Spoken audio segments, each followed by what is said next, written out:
on behalf of myself and the Kinsman Library Board of Trustees, I would like to welcome all of you. On August 27th, 2020, the Kinsman Library received a donation of a life-size statue depicting Rebecca Perkins Kinsman and her son John, and it serves to pay homage to the township's founding family and their many contributions. What started as a dream in 2012 by the Library Board of Trustees turned into an 8-year project, resulting in a 1,800-pound bronze statue that stands next to me. Today, September 29th, is the perfect day to honor this tribute as it marks Rebecca Kinsman's 248th birthday. At this time, I would like to invite the current board members to come up and join me for the unveiling of the statue. Board President Johnny Woofter, Vice President Greg Leonard, Secretary Shirley Miller, and board members Richard Thompson, Sharon Deal, and Linda Lips.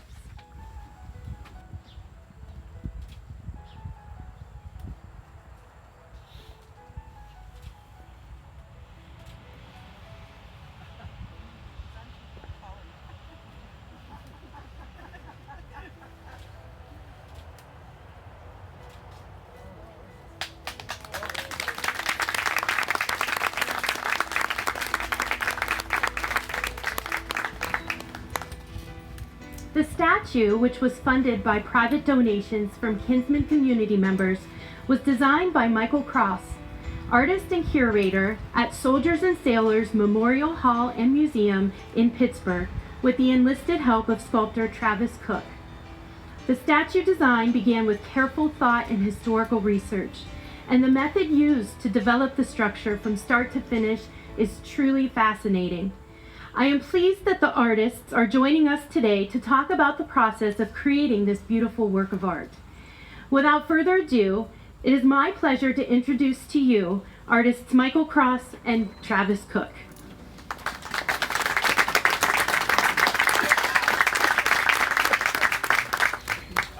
Thank you.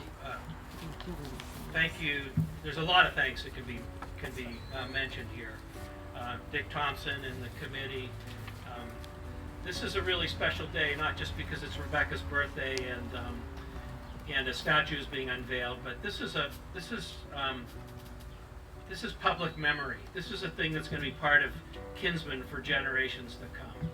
And not only, now we have a physical rendering of their faces to look at, so it's no longer just a sign on the road with the word Kinsman. Now generations will grow up here knowing what John and Rebecca looked like, and hopefully wanting, when they see this, wanting to ask questions about them. And that's kind of what an artist is, especially in my craft as an artist sculptor, is a storyteller. I have to work with a committee or the vision of a sponsor and come up with a realistic looking piece that also tells a story of who these people are. And if you look back in classic sculpture, in the hundreds of years that sculpture has been a part of lives in particularly Western civilization, they're often heroes, military heroes or gods or romanticized figures who are strong and leading and pointing and riding horses. But here we have the opportunity to have a statue in the days, let me just make a small comment, in the days when statues are being taken down, we're erecting a statue to two founders of a town. So I'm sure you know the story, but just to recap it, because it starts with a vision, and the committee had a vision of placing this statue here at the library in this courtyard as a focal point. And that vision also starts with our communication and myself learning the story of Kinsman, its founding, and its founders. So we have Rebecca, who's the wife of a Revolutionary War veteran. Now, she was born in 1773, and as you know, the war started in 1776. So that's going to tell you that her husband was much older than she was. And he dies and leaves her a widow with, I think they had 8 children altogether, if I'm not mistaken, and two died in infancy. But John, her oldest, was left with helping his mother to establish this town, which John Sr. had received the land grant from the Connecticut Land Reserve Company. So they came here to this wilderness, and they staked it out, they plotted it out, they mapped it out, and they not only sold parcels but managed the town. They established the church across the street. They're buried over there. I'm not telling you anything new, I'm sure you all know that. But this is all part of what I had to learn about who these people were and why they were important to this community. So the vision comes from talking to the committee. You know, what would you like to see? How are we going to do this? We have 2 people. What is their position going to be? What is, you know, are they both standing? Are they doing something? These are all conversations we have as artist and committee. And what we came up with was, first of all, the interpretation had to be done in a period sense, like in their era. So what years do you pick? Well, you can see, when did Rebecca die? She died, it's my cheat sheet, 1854. So her clothing has to be precede 1854. John dies in 1864. He didn't live quite as long as his mother. But that makes me think that the clothing era is going to be in the mid 1840s or early 50s of their prime. So that's why she's represented wearing a bonnet. It's typical onto the style. So her bonnet has lace.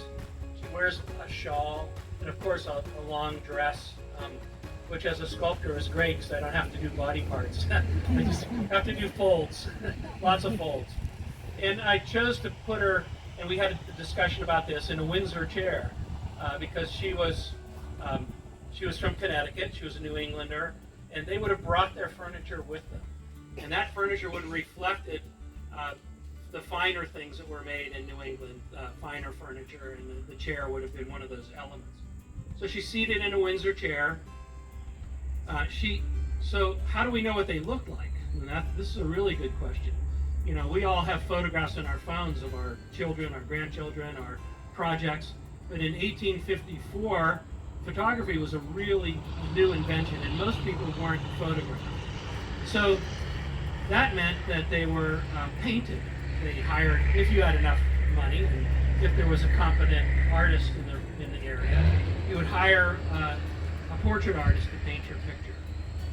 And in the library hangs the picture of Rebecca. This is the only known likeness of her that we were able to find. And you'll see the similarity to her with the bonnet. And John, his portrait is in the Butler Art Institute in Youngstown. So we requested a session where we got to go and look at that and photograph it. So those are the only 2 known images of the 2 people to work with. Rebecca wore spectacles.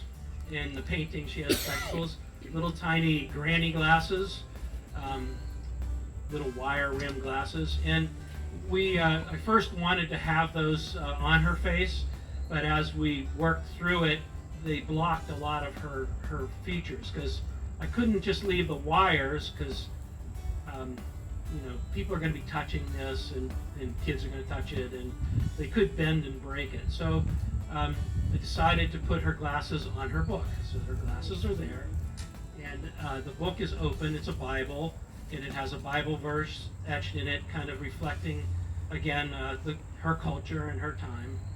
John is standing and wearing a swallowtail coat, which is what a gentleman would have worn. They're very tight-fitting in the arms. I mean, I purchased 2 of them, 2 originals to use as models, and the arms are so tight, I don't know how anybody could have even worn them. The hole in this is called the arm's eye, is very small, and they're not even tapered. There's no elbow, just a straight, kind of a curved tube, but it's not very large. So it's close-fitting. A gentleman would have worn a vest, and the trousers are button-fly trousers, a drop front. zippers were not invented yet, and the fly that we know as standard in our trousers did not exist. So that's why he has, if you look, he has a button fly trouser on his pants. He holds in his hand behind him a ledger book, and that is a symbol. Artists often use symbols to tell stories. That he was an accountant, and he kept the records for the local bank here, and he was a financially minded person. So all these little elements are reflected in the statue. The chair I used was it was an early 1900s copy of a New England Windsor chair. I had it in my studio. I measured it, and I carved all these pieces. Now the easy way, the cheating way, is to just make a mold on a chair. And I chose to make all the pieces in clay so that they all had a uniform surface. They all looked similar. And once I was done, and Travis will talk about this, once the castings were done, the chair was transferred to his studio, so when he reassembled everything, he could match the parts off that. So my process begins, take a step back. Once we have the idea and we talk and we make a few drawings, I made a very small rendering called a maquette. It was about this big. And I proposed it to the committee, and we talked about the pose and what it would look like and some elements that they would like to see. And once that was approved, then I was to begin on the large piece. So I have to make an enlargement of the small one to life size. So there's a lot of, I'm not really good at math. I'll give you a secret. Artists sometimes aren't good at math. It's the other side of your brain. So a lot of math in proportion, and where joints are, knee joint, ankle joint, elbow joint, shoulder joint, width of the shoulders, length of the head, enlarging them from the small piece mathematically to a larger piece, and then welding together a steel armature in that shape. And basically they look like stick people, like you could draw a stick man, just very primitive stick people. And once that attitude is all there, once the pieces are there, then I start to layer on clay on top of that. So the clay we use is a non-drying artist clay that can be manipulated pretty good. It's not real soft. It's kind of got a little hardness to it. But I'm going to guess there was maybe 400 or 500 pounds of clay in this statue, and at $13 a pound, that adds up pretty quick because it's a special clay. But once I'm finished with it, once I believe I'm finished, and that process took me a year and a half, maybe 2 years to do. Once that's done, I had the committee come and look at it and approve it. Oh, there's one other element I forgot to mention. When we talked about where it was going to be, and that it would be at ground level where people could see it, and kids would be encouraged to come up to it and look at it and touch it. Because so many times statues are on a pedestal. They're way up high. And that's where we get the phrase, putting something on a pedestal, because it's untouchable, and it's something you revere, and it's up high, it's got a special place. So we're at ground level where we're more intimate with it. So I imagine the kids would come out and look at it and discover things. So we talked about what could they discover, what kind of fun thing could they see and find here. And you know what it is? Under her skirt on the side is a cat, and he's poking his head out of her skirts. So that's a fun thing, if a child comes and sees that and likes it and touches it and identifies with it and has a memory of it, it comes back over the years and someday brings their grandchildren here to find the cat. Mission accomplished. That's kind of what we want to do, and it tells our story. So the clay is a long process. It's actually put on, then it has to be carved with little wire tools and carving tools. And believe me, it just doesn't go boom and it's there. There are problems. Is the hand going to land in the right place on the chair? Is he standing correctly? Is her head proportioned right? All these things, constantly being evaluated and looked at and finalized. And then as an artist too, it's important for me, as not only an artist but a student of sculpture and a student of the great sculptors, the surface of the statue is very important. Like how you see the marks in the clay and the direction of the tooling. Some people leave that there, some people take it off. I prefer to kind of leave it there because it shows you that it's handmade and you see some of the action that's involved in creating that. Just want to make sure I took notes this morning so they'd be fresh in my head. So basically, once I'm done, the committee approves it, and we get the okay to go, then I turn it over to my mold making and foundry person. And that's going to be Travis, and I'm going to let Travis talk to you about that process and how we put this whole thing together and how it arrived here.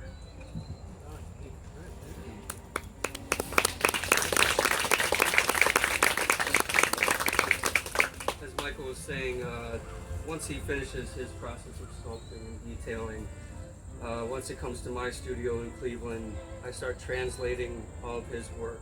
By doing that, I start making a mold making process, which you can see right here.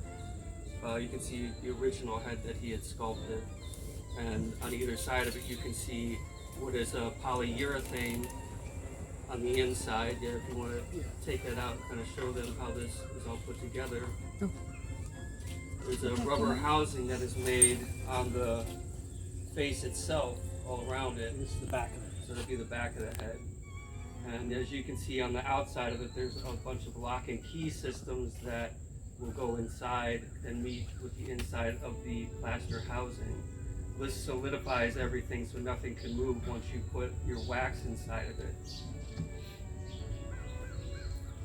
And then once, you can see how it fits together. Yeah.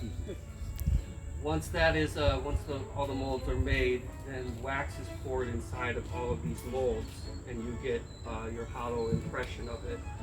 And once those waxes are pulled out of these molds and then chased down, meaning any imperfections that may be in the waxes and getting it back to what the original form is, then those are dipped once again into another mold, which goes into a kiln. The wax is burned out, hence the lost wax process. And then once that is all that wax is burned out, then those get put into a separate pit where the bronze is melted down and then poured into those each separate mold. And once those molds are all done and they cool, they come back out of the pit and then come into my studio where I break all of them open and then start welding all of those individual pieces together. And this one was extremely complicated because going back on some of the things, like the chair was very complicated. Each little part had to be taken off of there. Each spindle, each leg, each individual part had to have a single mold made of it and then cast. So everything had to be come back to me, chased out again, reassembled, sandblasted, and then resulting in this. Talk a bit about how you have to cut it apart. So when I don't just make one large mold on something, I make individual molds. So say like an arm has to be actually cut off and taken away, so actually a torso can be made as one mold. If you have you leave certain things on, it makes it more complicated to actually cast. So you have to cut into the clay, make registration marks on everything, so it can all fit back together correctly once it's in bronze. But what you see here, once what was in clay, was taken apart into, I'd have to say, nearly 75 to 80 different parts and pieces that had to be made, and then reconstructed from there. And then obviously the patina. There's many different ways you can go about patinas. There's a lot of hot and cold patinas. We chose basically a cold patina for this one, for the coloring. But that process, that's a whole other process of heating up the metal itself, and with different types of chemicals, changing the color and the chemical makeup on it. And this was, again, this is our cold patina. They're applied with no heat, and then it's waxed to seal it.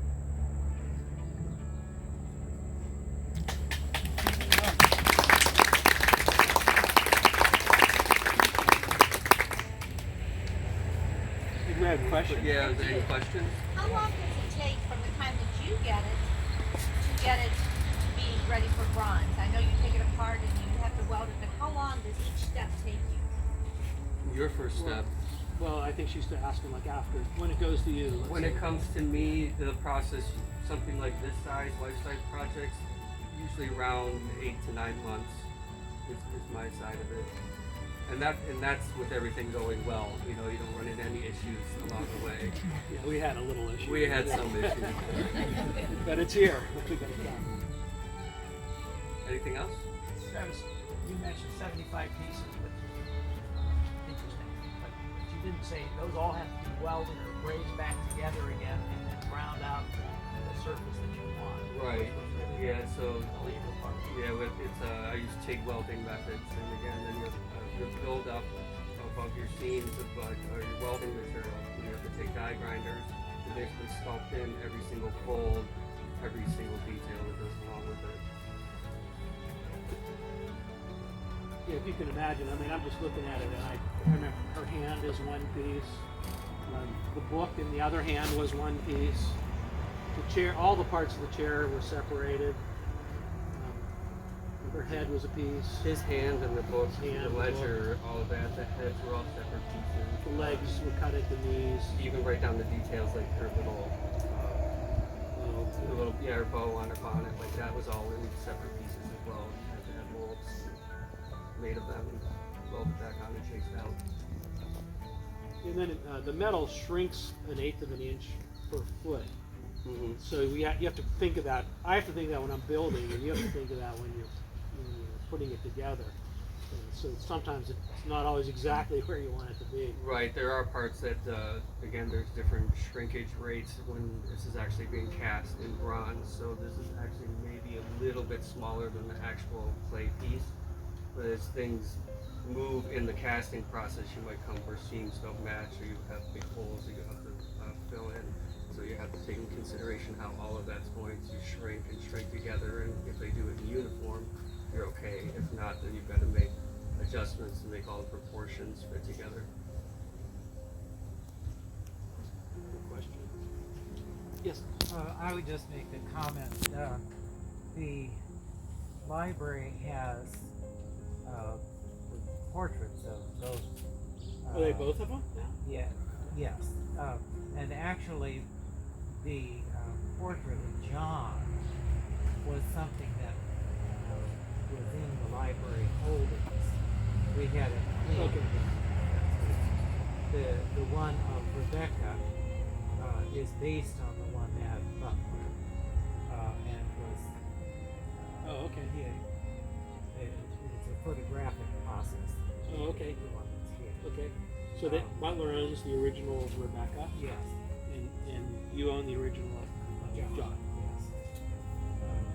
And the other thing that I think is interesting, the community of Lisbon, Connecticut, that Kinsman family came from, is noted for having an outstanding Windsor chair maker, whose name escapes me. I'll try to another 4 or 5 hours. But it makes the choice of the Windsor chair just that much more appropriate. Can you talk a little bit about how you transported it from Cleveland to here? Because that's an interesting story too. Yeah, it is. We thought we were getting a basic flatbed. We ended up getting an 18-wheeler that was way too large. Yeah. Luckily, the spot where my studio at is in the old industrial building, so it has large docking, but it was just kind of funny to see this on the very end of it going down the highway on this extremely large truck that was unnecessary to transport it. But yeah, we were able to, they had a crane on the truck to get it from my studio, get it on the truck, and then get it to here. Basically, we had to have the truck out here and then crane everything in over these trees and power lines and into here. And seeing something that you've been babying for well over 2 years, 15 feet in the air, you're not, yeah. Anything can go wrong. So, yeah, it was. I think that's the most fulfilling part to me is getting it installed. And once it's done, like there's I don't know, huge weight off your shoulders in a sense. Your mission is accomplished. But yeah, that was a very odd experience for me. Yeah, no, we followed the truck.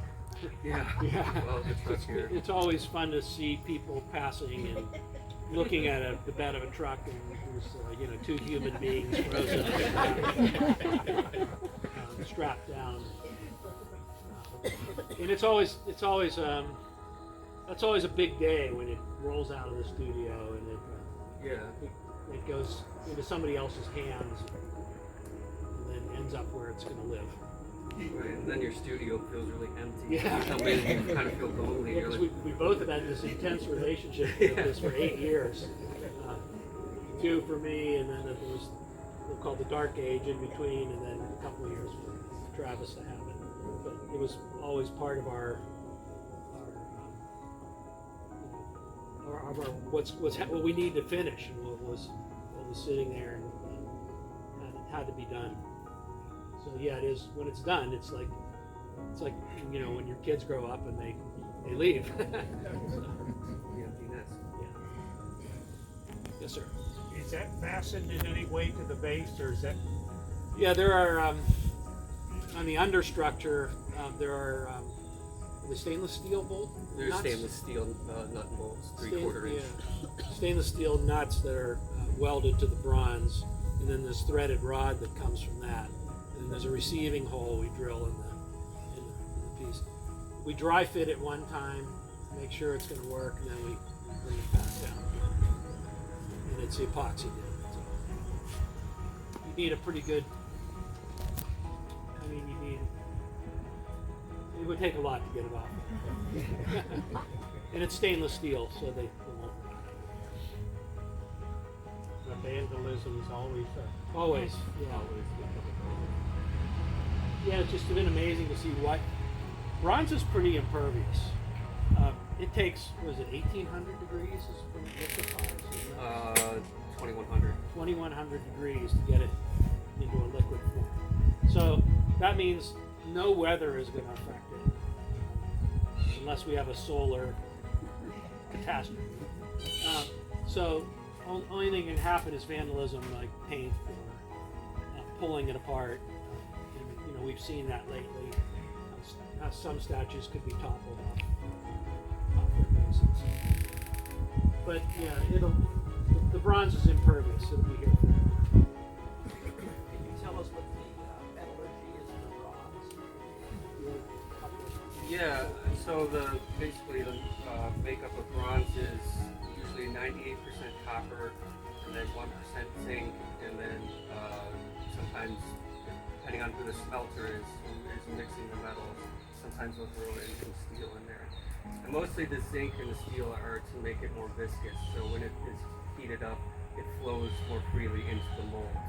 So that way you have any air pockets. If it were just straight copper, it wouldn't flow as nicely into the molds. So that's why you have those basic 1 or 2% of zinc or some other type of white metal that goes into it. And a lot of times people equate like the cost of a bronze statue. They equate the cost of copper as being very high, and that's only it's a very small part of it actually. Most of the costs come in labor. Yeah. It's all like hands-on labor is what it is. And then the materials. The materials, that I would say that's the least bit in terms of. If you look at it, a breakdown.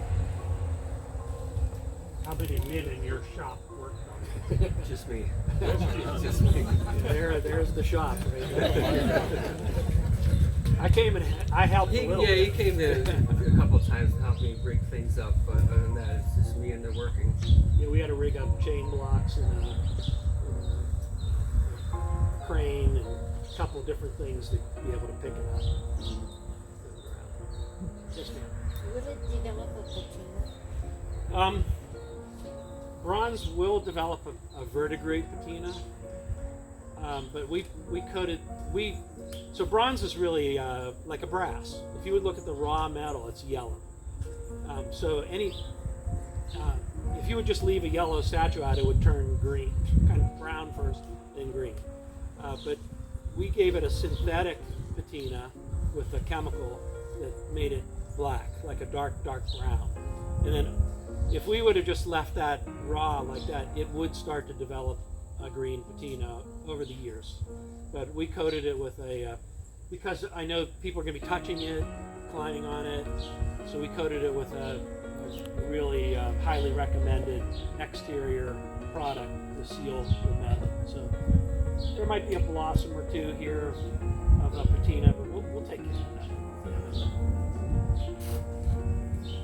When you poured the molds, how long did you wait before you could remove the mold? When the bronze was poured in them, you can actually, once it cools down, so within a half hour, 45 minutes, you can start pulling them open. They'll be solidified at that point. They're hot. They're hot, but they'll be solidified. But you can get them out of those molds within half hour, 45 minutes.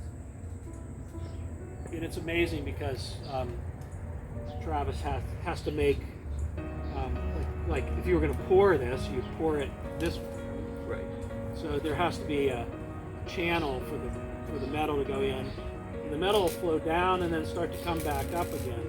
So he has to put like another tube here of wax connected to that so that the air pushes out, or the metal wouldn't flow in there. It would just get blocked. Just to think about all those points that are high, right? Mm-hmm. And then attach these vents that'll help the air move out.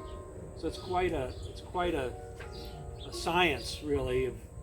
Each process has its, sub-steps to it, and if you don't get those sub-steps right, then you screw up the next step. If you screw up the next step, you gotta start from step one again. So you have to be very diligent of every single step and what has to happen, every single detail, because if you do screw up one little single thing, you gotta start all over again. So we saved the molds through the whole process. Right, we save everything just in case. So in case there's a little piece that needs to be remade, or something's not fitting, we can pour plaster or another wax in it and make a reference copy and then see what it's supposed to look like and how it's supposed to fit. It's a lot of problem solving, a lot of things that go right and some things that go wrong, but in the end you get it all.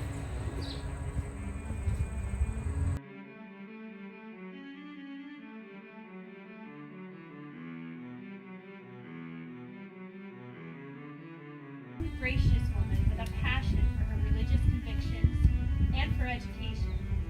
After her husband's death, she directed the family to be community philanthropists and activists, leading by example and giving generously to the church and to Western Reserve College.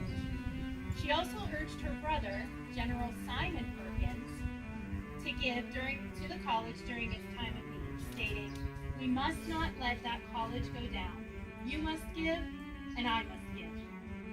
In 1927, Cleveland Plain Dealer columnist Marie Kirkwood said, "But for a woman, the men's department of the Liberal Arts and Sciences of Western Reserve University, which in the last 100 years has given instruction to over 8,000 men, wouldn't exist today." In the spirit of strong women activists like Rebecca Perkins Kinsman, it is my pleasure to introduce our next guest, Elizabeth Clark. And she is from the Upton House in Warren.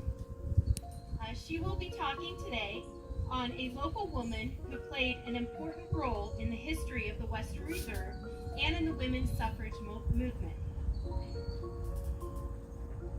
She will talk about Harriet Taylor Upton. Though 100 years separated their births, Harriet and Rebecca are women cut from the same cloth, both devoted to their strong convictions and social activism. In 1873, Upton's father purchased what is known today as the Upton House. The Upton House was built in 1840 by Rebecca Kinsman's brother, General Simon Perkins, for his son Henry. 32 years later, Henry sold the house to Taylor, who later gifted the home to his daughter Harriet, who lived in the house for nearly 60 years. Upton emerged as a leading women's rights advocate. She worked tirelessly up until the final suffrage victory that granted women the right to vote a little more than 100 years ago on August 18, 1920. It is now my pleasure to introduce to you Elizabeth Clark from the Upton House. I'm very happy to be here, which is an exciting thing for me because of the different areas around here. First of all, when I go to the Upton House, I look across the street and I see the beautiful Perkins house, and it's gorgeous. When that was rebuilt, the architect must have known Thomas Jefferson, because when you go in the basement of the house there, you see nothing but arches, beautiful arches, and that's what has held that building up. That house originally by the Perkins was moved out and actually is on East Market Street in Warren. If you go to the light that turns down St. Joseph's Hospital, if you look to the right, that was the original home. Back to Harriet Taylor Upton, who came to Warren from Ravenna. Warren was the center of everything that was going on. It was a court system. It's where everything important. Courthouse is still there, the same one. And he came because this is where all the action was. Harriet came into town. Remember, her dad was a lawyer, so she was on the upper level of society. She wasn't down where I would have been, and perhaps you two, as just another kid in the block. But she was very, very a courageous young little girl. She was very homely. She was ugly as a mud fence. There's just no kidding about it. You can't make her beautiful. There is no way in the world. Don't even try. In fact, she loved the Episcopal Church. For the reason is, she used to have to go with her grandmother and grandfather, where the men sat on one side and the women sat on the other. And she said, but I want to sit with my grandfather. And Grandma says, you're not allowed. Why? Because you're a woman. I don't care. I want to sit there. So she made life miserable, so they didn't take her to their church anymore. And so when she came into Warren, she had a free run. Kids could run the streets. Maybe you can remember, being a kid, you could run out until, just so you got home by dark. When the lights came on, you better be home. One of those days, Harriet could run all over the place. And she found the Episcopal Church. And so she liked it there because you didn't have to hold still. You were kneeling, you were sitting, you were standing. You were sitting, you were kneeling, you were standing. A lot of physical activity. And besides, it didn't take 4 hours. It took 1 hour and you were out the door. And she liked it very, very much and became very involved. As I said, Harriet was a homely little child. She was fat. And so they were going to have a Christmas show, and they invited, and she heard about it, so she rounded up all her girlfriends, and they ran down to the Episcopal Church, and they were getting a bunch of angels. And so they figured out all the angels, and they came along and came to Harriet and said, Harriet, we don't have a costume for you. You're just too fat. But she said, that's okay. So she goes off, and she comes to every performance. And this is just one of the stories and about her. And wouldn't you know it, I'm a school teacher, and those of you who are school teachers understand, you know darn well, the day that you're going to put on your program, the head person's going to be up front. You know, you can count on it if you're a school teacher. So you always have a spare. And so that happened at the church thing. And Harriet's standing there like this. And what are we going to do? Well, Harriet knew everybody's card, big smile on her face. So they took her in the closet, they put her on. She looked like a little white stuffed sausage. But she stood up there and she went through the program.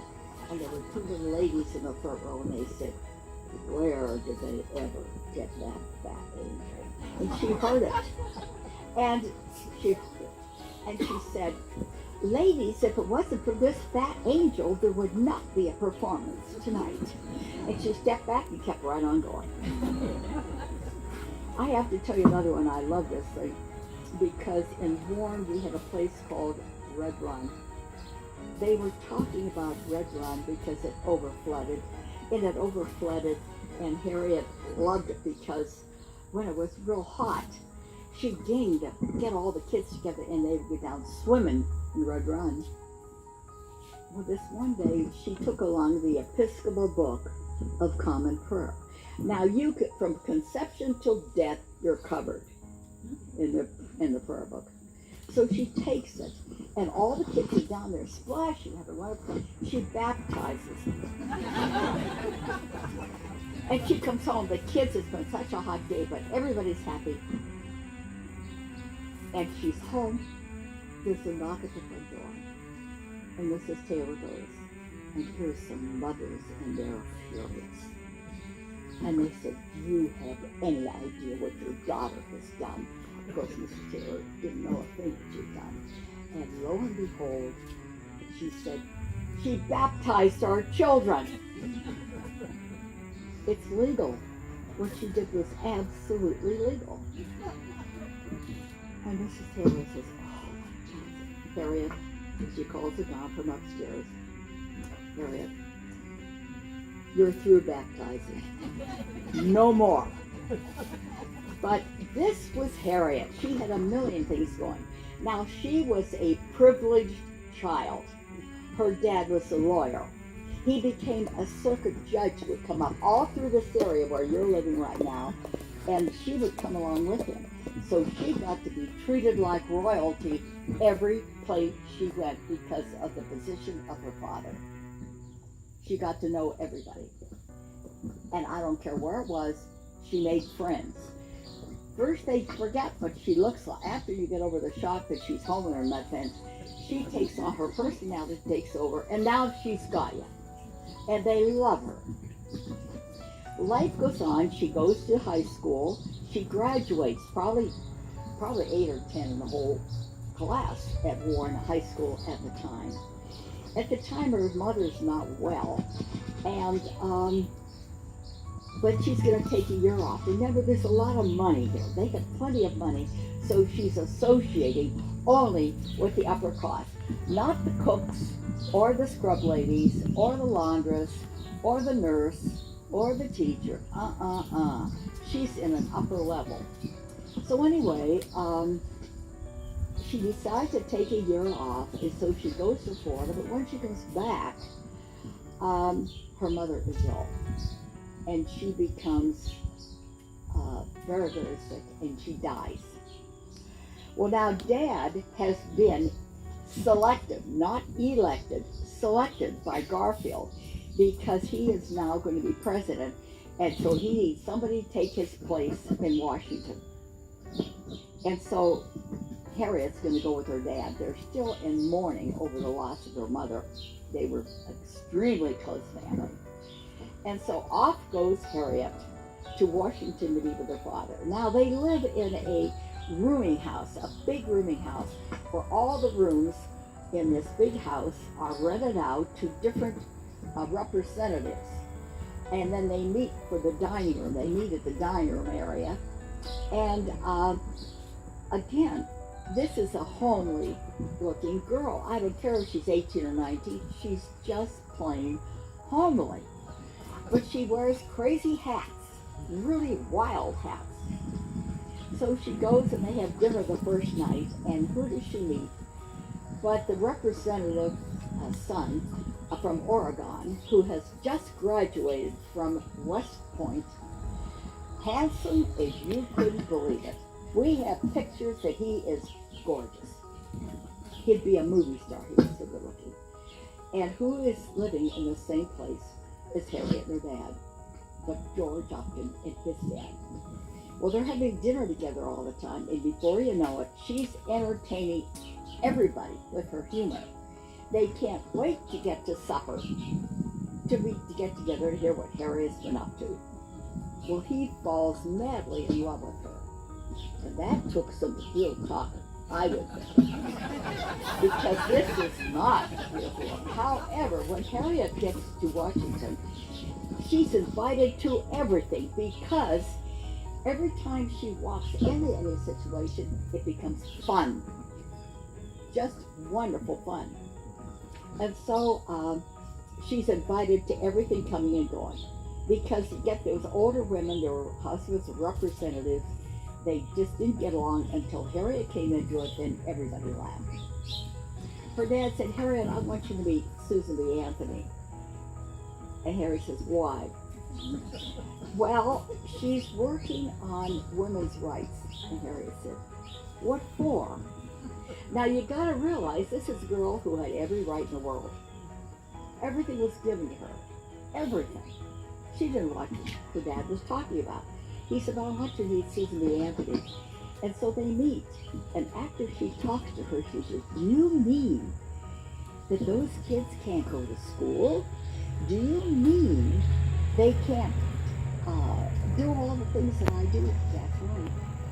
Well, the next thing you know, Harriet and Susan B. Anthony are together and they start to work. There's so many things involved in who does not want children to work, or I'm sorry, to be educated. All the important people in our country that we, many of us are guilty of, but they're the ones who were the producers of oil, of steel, the railroads, the liquor industry, the mining, all of them. They did not want women to have the right to vote because they knew the minute they did, they would insist that children go to school. And after all, they let them go to 8 years of age, and then they were workers. They were workers. They did not go to school. Well, who are we talking about? We're talking about the Vanderbilts, the Rockefellers, the Carnegies, all the big ones. We love to go to their homes and go, oh, isn't it gorgeous? Look what they have. Well, they got that by working children. Working children. Well, Harriet was furious about this. So they had their first meeting in New York, but the second one came to Salem, Ohio. Right here in Ohio, so much went on in our wonderful state of Ohio. You just can't believe it. But the big one came really in Salem, Ohio. That was the second meeting. Well, of course, Harriet's in the middle of all of this. She now has organized it so much so that pretty much she's the one that goes and gets the money. Now, Harriet was great with money. She really was careful with it, and boy, she could get money out of anybody. You know, she starts talking to her, and she's got U-boats. She really did. And so she was responsible for her. At the West Point, she's got Elizabeth Hauser, who's coming along to keep her straight, keep her secretary, keep things going. And so she's got some wonderful people working for her. Okay, you think about the Upton house in Warren. If you come in the front door, you go to the right, and that's her library, where she had meetings there every single day.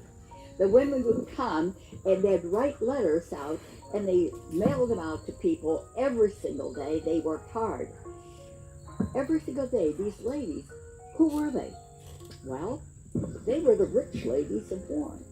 How could they do that? Well, they had a cook, they had a housekeeper, they had someone take care of the kids, they had somebody doing the laundry, they had all these workers like you and me, perhaps, back at their house doing the work while they were able to work with Harriet. Harriet really only associated with the wealthiest. And I tell our board members all the time, you may be here saving the Upton. You're cooking, you're having tours, you're repairing this, and you're working. But I said, you know what, Harriet wouldn't even have you in her group. She was so far above us, financially above us. The rest of us were the peons down here. As I say, Joyce and I are working all the time. They wouldn't have us, Joyce, even if she would not have had us. She'd say hello to us, and that would be the end of it. But she entertained only the richest of rich. And she goes on and on in her works. And what happened to these poor women is they really didn't destroy anything. They simply marched. They usually wore a black dress with a white thing. They almost always wore, wouldn't know half of us did. And they had a banner across them, and they might say things like vote suffrage or something. And they would walk down the street, or they would be in a park giving a talk. The These rich guys I was telling you, the Rockefellers and the Carnegies and the Vanderbilts, hired the Pinkerton detective agencies. And they, in turn, of course, there's a good story about Pinkerton getting Lincoln to Washington. That's another story. But the Pinkertons then hired thugs. And these thugs were to stop the women. This is their job. And they were to do anything to destroy them. They would take cow manure and throw on the women as they walked to their white dresses. They'd say, tomatoes, rotten garbage. But the worst thing you could do for those women was to use the name of the Lord in vain. A swear word was not accepted under any circumstances. And that's what they did. And while these women are talking, these men are screaming these things, throwing things at them. I don't know how they ever kept going. In the meantime, I have to back up a little bit because to me it's important. In the meantime, in England, the Vanderbilts, I have to get back to the Vanderbilts. Consuelo Vanderbilt was going back and forth a lot to England because of the shipping, and her dad was doing extremely well. And she has more money than God. And here was the Duke of Marlborough. He had no money, but he had a title and a mansion. So they hook up together, and she marries the Duke of Vanderbilt, the Duke of Marlborough, and she becomes Lady Marlborough. If you did anything with Upton, or what's that one that came on, the movie that, oh, well, we'll let it go. But anyway, while she's there, she meets Emmeline Pankhurst. And Emmeline Pankhurst was head of the Women's Rights of England. Again, super rich people. That's all she had around her. The Lord's ladies, many ladies, their husbands were lords or ambassadors, so they were with Emmeline Pankhurst. And here is where Consuelo Vanderbilt meets Emmeline Pankhurst. She goes back to the United States, and she says to the National Group, she said, and she writes in her book, you may have it in the library, about Emmeline and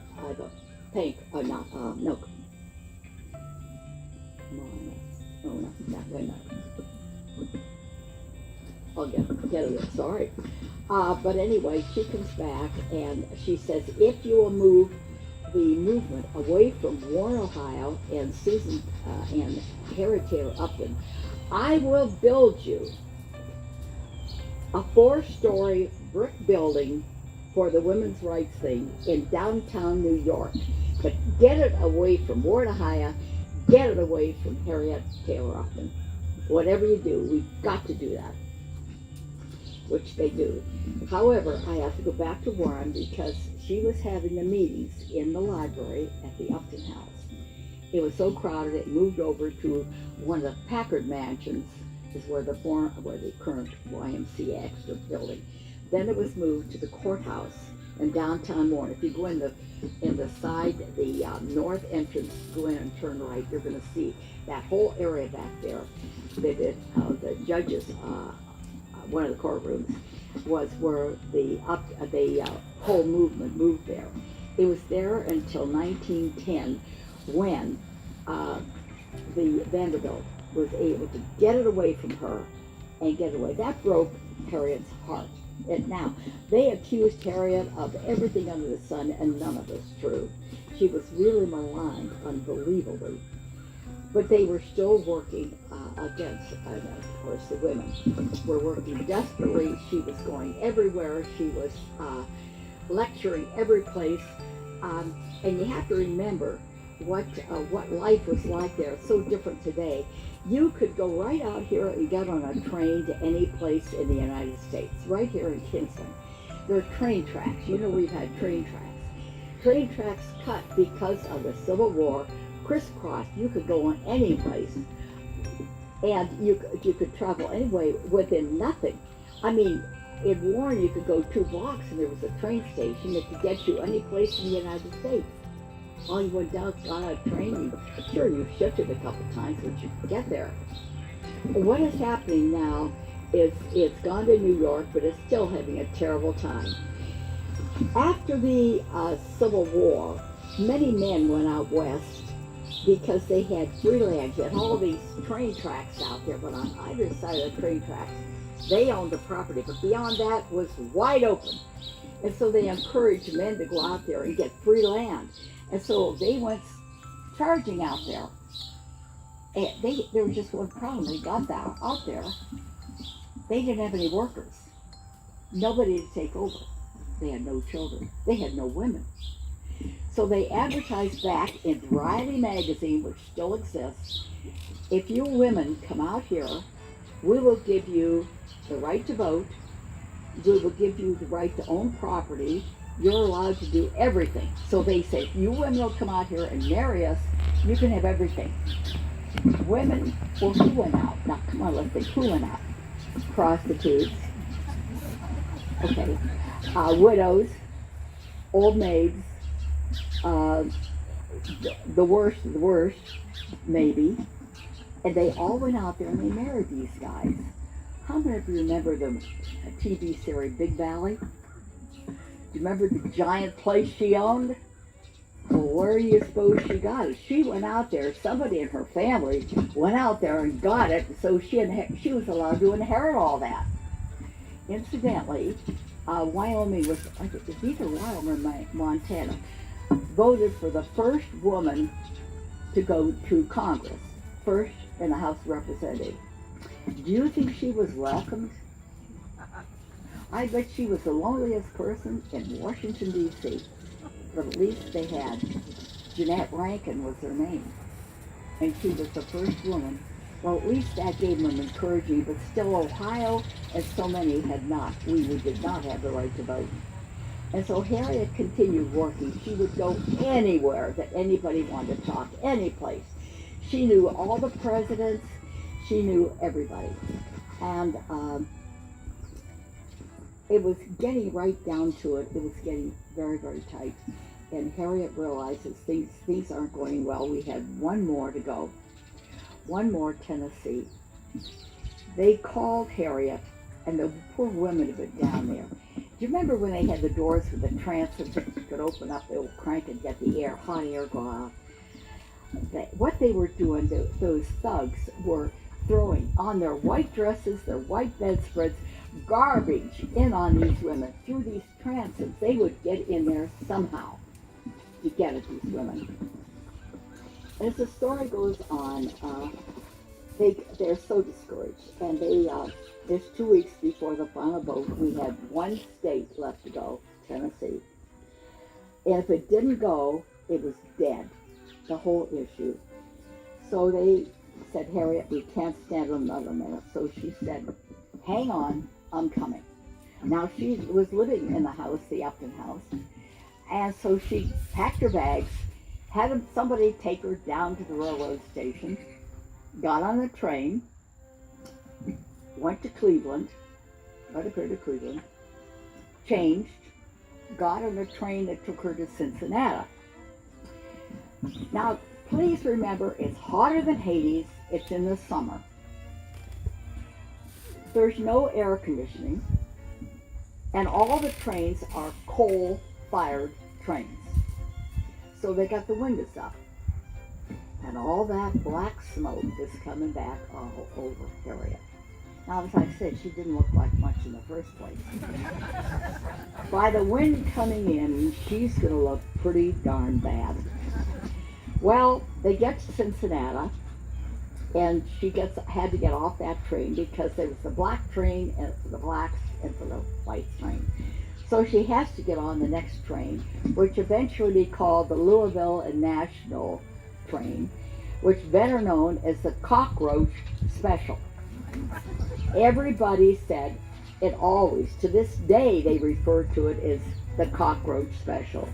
Well, now again, all this black smoke is all over her. It's up 80 and 90 degrees. It's so hot she can hardly stand it. So she gets there, and they get her to the hotel. She walks in, and they open the door, and the women take one look at her. They get hysterical. She looks so bad. She's got black all over her face. Her hat's screwy, her hair's in her face, her clothes are a mess, and she looks terrible.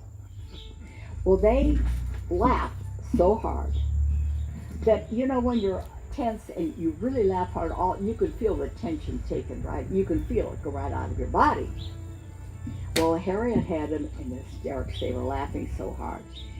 Well, anyway, she says, well, we're here to work. So the next day she gets out and she's out again, talking to people, the boat, you know. And so it's the day before election, she runs, this young man comes up to her. This is true, she writes about it. I brought a book of it for you. She writes about it and she tells this young man, says, I shouldn't be here, my mom is sick. But she wants the right to vote so desperately that she made me come and I shouldn't be here. But she said, I'm here to vote. And Harriet says, great, I'm so glad you're here. The next day she sees him and coming in the boat and she's passing. And he leaves. That vote passed by one vote. One.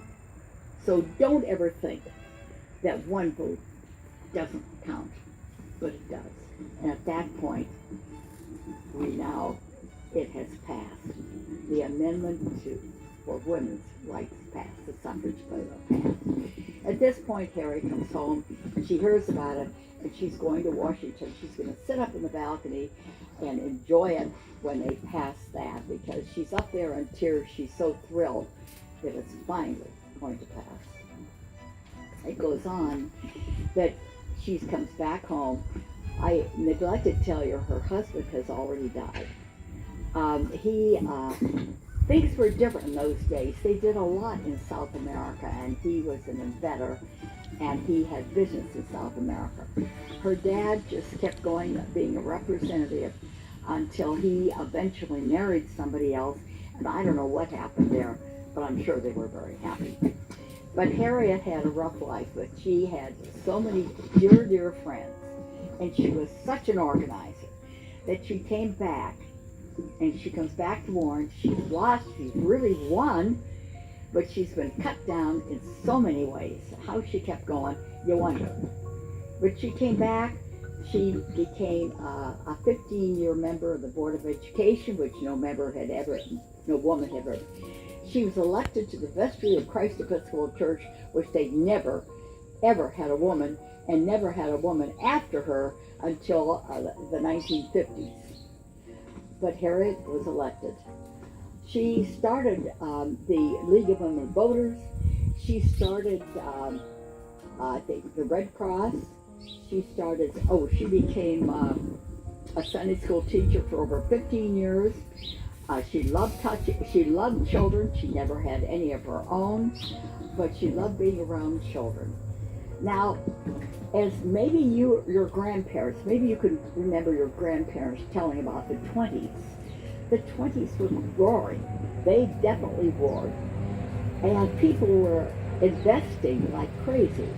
And so what they were doing, they were investing in property. Well, there was no Social Security. Harriet didn't have a dime to live on. There was no money. No money. And so what she decided to do, her dad had given her the Upton house. So she mortgaged it. And with that, she bought a house, several houses around, very inexpensive houses. This was going to work out great because she will rent those houses, and then she'll have some money coming in, and then she'll be able to pay on her loan. And then 1929 happens. And she loses everything. People can't pay her rent. And one day there's a knock at the door at the Upton house. And they said, I'm sorry, Harriet, but you've lost your home. So there's a sale. Every single thing of every piece of furniture is sold. The house is sold. She has one relative in Pasadena, California. And that's the only one she's got. The woman who was head of the Warren Tribune at the time, which I think Elizabeth Hauser was working for, but came forward, and I think somebody paid her way to get her to Pasadena to her cousin, and she went down there. She lived as a pauper, but during this time, she wrote a book. She wrote everything in a book. She wrote many, many books. She has, incidentally, you may have in your library. I think you do because a Barb Von Thayer, I think, is going to give them. Barb, did you not give those to the library here? Did you? I don't know what Barb is. But anyway, there's a history of the Connecticut Western Reserve. She wrote 3 volumes, and the history of Trumbull County. And it's exact. Do you have them? She's got them. Okay. Because Barb was going to give them to you. Did she? Okay, great. Because she called and asked me about them. And, but anyway, it tells everything. She wrote all these books. She wrote children's books. She wrote another book about the presidents and their children. And she did a great deal. But anyway, she now has gone on to California to live the life of a pauper. She has no money, none. But she lives out there. She writes her memoirs, and she still stays in contact with the presidents. She loved Hoover, which was Herbert Hoover was one of the most honorable presidents we ever had. I'm sorry he got hooked into the Depression and blamed for a lot. She knew Harding very well. She knew Coolidge, and Coolidge hated the job, but she knew them all. She knew every one of them and knew them well to go up and talk to them. So anyway, she's out in California, and she dies, and she's cremated. Now that was not being done in those days. Only the paupers were cremated, and then they were buried in a pauper's cemetery, which is exactly what happened to Harriet. Years later, as they're ready to bulldoze the Upton house down and make her home down, make I think it was going to be an office building, the women and some of the men in town said, hey, I think that lady was important. We think maybe, they really didn't know, maybe we should look into it. And so several people looked into it, became very involved, and realized, hey, this is important. So there was going to be sold for $60,000, and so they offered to buy it, and the second the seller was going to, it became $160,000. Well, at this point, the gal who owned the Tribune's daughter was in town and came up with $100,000. So all they had to pay was $65,000 because this house is crumbling, totally crumbling. And the people got in there and working and continued to bring it back. And we're sitting in those things are better. We now have a furnace, and we don't have to bring fans. If it's too hot or if it's too cold, you don't go there. And we finally got things kind of going because we had some excellent garage sales and stuff. But as life's going on, we're sitting there, and the backyard is lovely, and we've started the women's park, which I'm thrilled with this. This is fabulous. And the women's park across the street, we have a statue, but it's strictly for women, guys, sorry. And, but anyway, we decide that Ken Compton, who really runs the place, decides, isn't it a shame that we don't have Harriet doesn't know how beautiful her place is. So we write to the Chamber of Commerce out there, and he said, is there a chance we could get her back? Well, it goes to this judge, to another judge, to another judge, to another judge, and we get the Supreme Court judge, Mary House of Pasadena, and we hear from her, and she said, why do you want her body? Because we thought we could bring her body back. Well, they thought we were nuts. Well, we were. That's confirmed. Anyway, so then we hear, yes, for $3,000, you can get her body back. Now they have to go to this, cemetery with all the poor are down. They have to dig her up, and there was a plaque about that big over her grave because she's cremated. And so we heard from Judge Mary House, we're shipping her. And so the FedEx arrives, and we have this table in our living room, dining room. And King Conklin puts the table, the FedEx box there, he sits it. And this gal sitting in the front, Sue Herman sitting in the front, she's got a camera. And so as he takes this box out, her cremains, she starts taking pictures. This Ken showing everybody the cremains. She's taking pictures. Every place that thing went, there was a white dot in it. Darn, I know, I don't believe in this stuff, but it was there. So we're going to have this funeral. Chief Justice Mary House says, I'm coming from California. I can't believe this is going on. So she comes. She is the most delightful lady. She thinks Ohio. Trumbull County is the most beautiful place she has ever been in her life. I'm not kidding. She just loved it. She just thought, oh, you're so lucky to live here. Oh, this is gorgeous. The trees and everything is so lovely. And so Mary House came. We had the funeral, which was very formal. In the backyard, Harriet is now in the grave. There's a little plaque over it that says this is where she is. And we had quite a funeral. Oh, we had the hearse and all that crap.